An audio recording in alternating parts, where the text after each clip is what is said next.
I live in the middle of Devon in the west of England, which is a deeply rural part of South England. I moved there with my wife and family to set up a project called Farms for City Children, which it's like a fresh air program. It gets kids from the cities to come and live and work in the countryside. So we moved to this tiny community with about 80 or 100 people in it, and pretty quickly I got to know that there were 2 or 3 old men in the village who had been to the First World War. This is in about 1975 we moved. And around about 1978, 79, I must have gone up to the pub locally, which is called the Duke of York Inn, where you go for a bit of a pint sometimes. And there was one of these old blokes sitting there, and I hadn't really ever met him before. I'd spoken to him, I think, but not met him properly. I knew him by name, so I said, "Oh, nice to see you, Wilf." And we had a bit of a drink. And then I said, "Look, I heard, someone told me you went to the First World War." I said, "Yes," he said, I was there with horses." So I said, "What do you mean?" He said, "Well, I was in cavalry, yeomanry."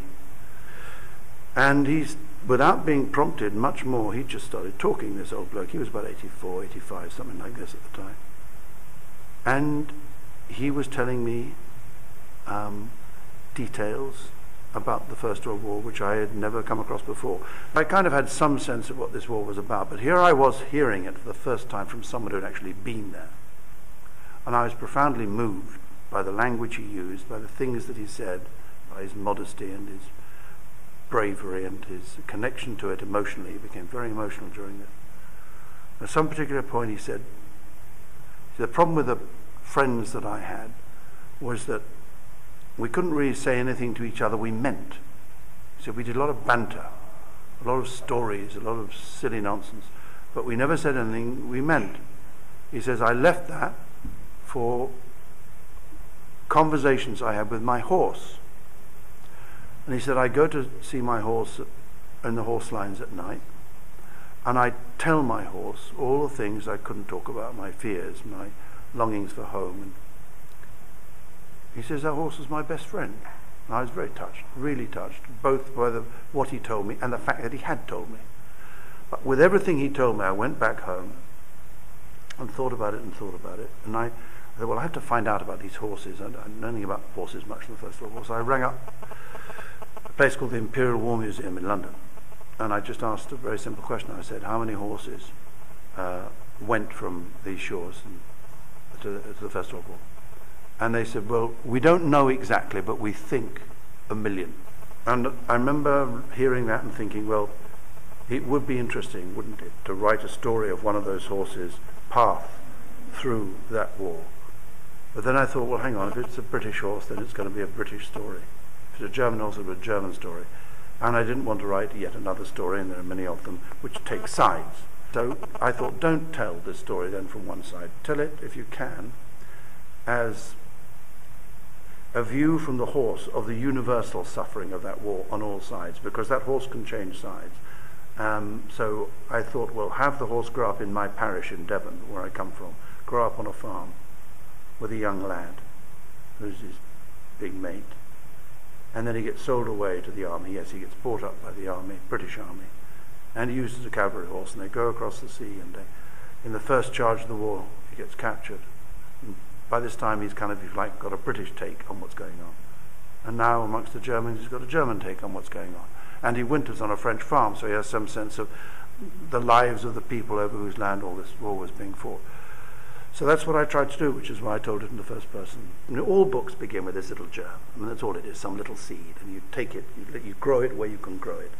And if something happens like this, and it's as unlikely as this, it never stops being a surprise. I mean, I wake up every morning now, sort of pinching myself, really. You know, I come to a hotel like this, and I turn on the movie list, and there's War Horse. You go to the plane, and War Horse. And, you know, I tell you what's really lovely is that people now all over the world know about this story, whereas before no one went over the book. Spent 20 weeks at the top of the New York Times bestseller list, did the same in England, and it's all around the world. So that now I get letters from people all over the world about their granddaddies who went to the First World War, and the other one, I got one from Germany. It's really touching. And it's wonderful that that sort of thing reaches out. So you've got a German person writing to a British person, enemies 100 years ago, all we want to do is to kill them, all they want to do is to kill us. And because of some story picked up by wonderful Mr. Spielberg, the wonderful National Theatre, it reaches out and it touches people's hearts. And what does that do? It spreads goodwill, understanding, all those things. I think it's wonderful, but I don't think it's anything to do with me or my original idea. I think it's that sprinkle of magic dust sometimes that falls on a project. It's, as I say, it's not arrangeable. I mean, essentially, this is a love story.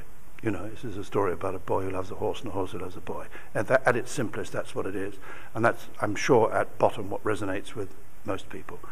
Whether or not the reconciliation message, theme, is something that people will go with, I hope they will. I believe they will, actually, because I think it's something we all deeply want. You know, I think it's deep in all of us that we want to find solutions that don't involve war. We're very bad at doing that, but most of us, I think that's what we want. And I tell you one thing, I'm very interested in why Americans have taken to this, as they have done clearly on Broadway and so far in LA, is that I think Americans see it not as a First World War story at all. They do see it as a story about a horse and a boy against the background of actually a war. And it could be any war. It happens to be German uniforms and British uniforms.